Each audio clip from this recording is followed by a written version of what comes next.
Alright guys, let's get into it. I know I haven't been posting for a while, I'm sorry about that. There's just lots of stuff, okay? Let's not talk about it and let's get into it. So do we want to continue teasing or stop it? Okay, for sure this excuse me. Okay, if you continue teasing Zachary, you're gonna lesser Luke's relationship, so it's not gonna be good for husband and wife. We want to keep it up, so let's go with stop I'll it. stop if it makes you uncomfortable, sweetie. Oh, it even increased Zachary's relationship with Hannah. Yeah, you better stop it, Hannah. Mind you. Sorry. No, I should be the one apologizing. Why, you're a shy one, aren't you, big guy? Big guy. It's not that, but... But what? But what? He gestures to the ring on my finger and lets the fact of the matter hangs heavily between us. Being told implicitly that I am too forward is not a common occurrence. I think I'm more stunned at the fact that he pointed it out rather than, well, being rejected. Not that anything is going to happen between us in the first place. Are you sure about that, Hannah? It seems like you'll be hoping something to happen. It was just going to be some harmless flirting, right? So, you've never had a girlfriend? No. I don't believe you. I don't believe you, Zachary. You definitely have some girlfriend or a few. Don't tell me you don't have one. Look at that man. His muscular in his jacket. He's hiding his big, what do you call it again? Biceps. Yeah, he's hiding his big biceps and abs. Look at him. He's thick. No boyfriend either. You know, just in case you were gonna ask for that one next. No boyfriend. Okay. And you haven't even had your first kiss? Kiss with the moms. He kissed his moms. Ha! Ha! Not a one, ma'am. Do you want to have your first kiss today?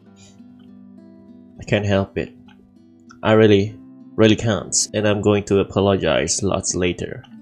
Surely, by the catty smile on my face, it is obvious that I'm just pulling his leg. The laugh I failed to contain certainly give it away if it still isn't obvious. But still, he lights up in embarrassment, stammering and sputtering objections. You're married, and this will be extremely unprofessional. Extremely unprofessional. I never said I would kiss you, silly. Oh, Johans! No, what? No. Don't call your butler. She's Hannah. That would be for the better. I don't think his husband would appreciate it if I made him kiss another man. I do not think he can hear us from here either. But it is hard to think you're not taken, Zachary. Exactly, I know, right, Hannah? Bam! Fist bump. Why, whoever becomes your girlfriend will be so lucky to have you. You can cook and take wonderful photographs. I know, right? Wonderful meals and wonderful memories. I can play guitar too. Oh my gosh, she's too powerful. She's too powerful for us, guys. You can? Oh my, wonderful serenades as well then. Perhaps I can find a young lady who deserves a fine, strapping young gentleman like yourself. Let's not get carried away. Besides, I gotta be going. It's getting late and I got someplace else to be. A shame.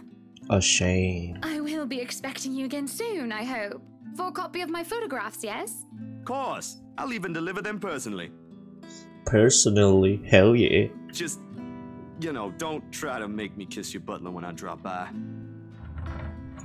As fate would have it, the very moment the words leave his mouth, Johannes comes out of the house.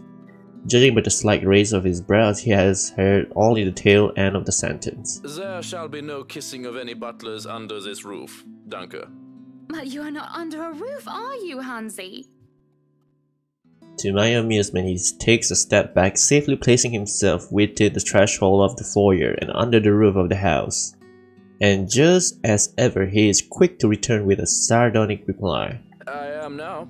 As I was saying, madam, it's about time for supper. Will I be needing to set an extra place at the table? Oh, what? No, I was just leaving, actually. So, you have a good night, Hannah. You have a good night, Hannah. And You too, Handsy. It was nice to meet you, Zach, honey. You have a safe trip. He nods, and the grin on his face as we say our goodbyes is the sweetest that I have ever seen. I linger, looking out for him with his relatively tiny bicycle backpack safely secured in the basket at the front and suitcase hooked to the back.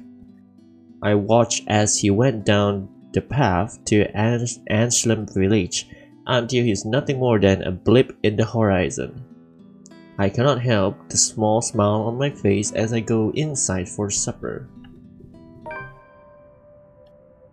Entering the dining hall causes me so much confusion.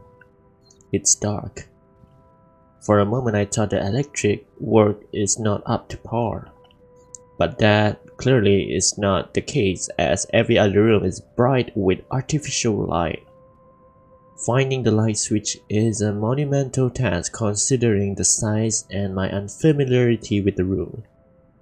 To make matters worse, the darkness grants the room with a different atmosphere, eerie and frightening. It takes longer than I thought to find the switch, something that will have to be rectified later on. My skin starts to prickle and there is the distinct feeling of being watched. It unsettles me and only spurs me on in my search. And when I do open the lights, there is a hiss. I'll turn the lights down, woman! There at the end of the hall is my beloved husband with his face in one hand and a glass in the other. Perhaps I can let it go if it's only one glass of wine. However, I can feel myself go livid after seeing the toxic green liquid gleam mockingly at me. Luke, what? Are you drinking absinthe? You know what the doctor said. Absinthe, Luke. Absinthe. Are you What's that? actively trying to kill yourself? Because if you are, we can just hit you with a bloody car. Honeybee, Buttercup, not too loud, please. Besides, it's Lelouch, not too strong. Just hair of the dog that bit me. Helps with the hangover, dearest. You drank? When? This morning, love. Don't be mad. I just needed a few drinks, having to deal with those simpletons. And maybe I had one too much. You don't see me whinging about you leaving me to handle them on my own. You okay, Luke? You sounds very hangover right now. I had to attend the photo shoot and interview with Luxury Living. You know that. Let's not make this about me, Luke. This is about you and your drinking problem and... Oh, I don't know, Hannah, darling. What if my drinking problem, as you like to call it, is linked to you? If we think about it that way, this discussion is about you. That was pretty mean of you, leaving me alone to do all the work like that. You can't use the interview as an excuse either, honey. I was informed the moment your little interview was done. So, what was it then, What were you doing? It was with Zachary. I was tending the gardens. I think we're gonna go with tending the gardens. I was just tending to the garden, sweetie. Increase! Yes. You were? For a moment he looked skeptical. I can tell by the gleam in his eyes and the way he sits up in attention. He thinks I'm lying. But I see no point in bringing up Zachary and aggravating him. I did tend to the gardens for a bit, so it's not a complete lie. Just a little white lie. Besides, I know just how to place him. Sauntering over and circling around him, I place my fingers on his shoulders. He lets out a little groan before melting like butter as I massage his shoulders. I had to make sure they didn't ruin your favorite daffodils. Daffodils. Oh, that is wonderful. I'm not sure if he meant the massage or the flowers, but I'll take it. This is better than a fire. So, absinthe. Just one glass. Loosh. One glass, no I harm. suppose I can let this one go. A bit too late anyway, you've already drank half the thing. But remember your doctor's orders. Yes, I'll try to drink less. Try. Hey, I'm only human. Do you want one? No, thank you. I want one. I want to taste that. Let me have some, Luke. supper is spent in silence with nothing but the occasional sound of silverware. A grand feast has been served, well grander than usual anyway, most likely due to Luke's complaints of stress. A platter of native oyster for starters, and tranche of turbot with purple sprouting broccoli, lemon, capers, and anchovy sauce for mains. Ooh. Yum, yum, yum, yum, yum, yum, yum. To finish it all off, black tea and golden syrup sponge pudding with custard. But when our appetites are appeased and the plates are cleared away, Luke stands, kisses me goodnight, and leaves me to stare at my half-empty cup. Lonely in the lull of night, I sit in a house too big, too empty, foreign, and unwelcoming. Even with its warm tone and homely decor, it feels cold.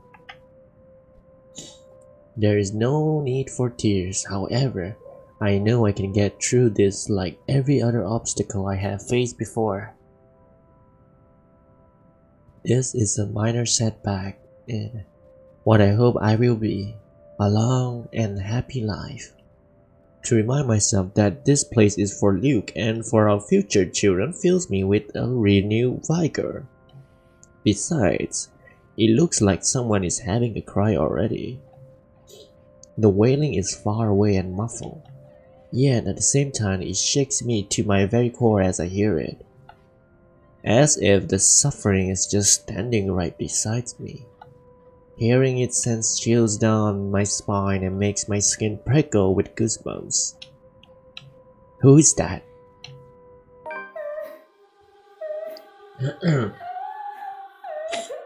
Curiosity sinks in as I follow the sorrowful sound into the kitchen and into the wine cellar hatch. Hello? Is anybody down there? So this is when you're gonna choose whether you are going to get possessed or you are be safe.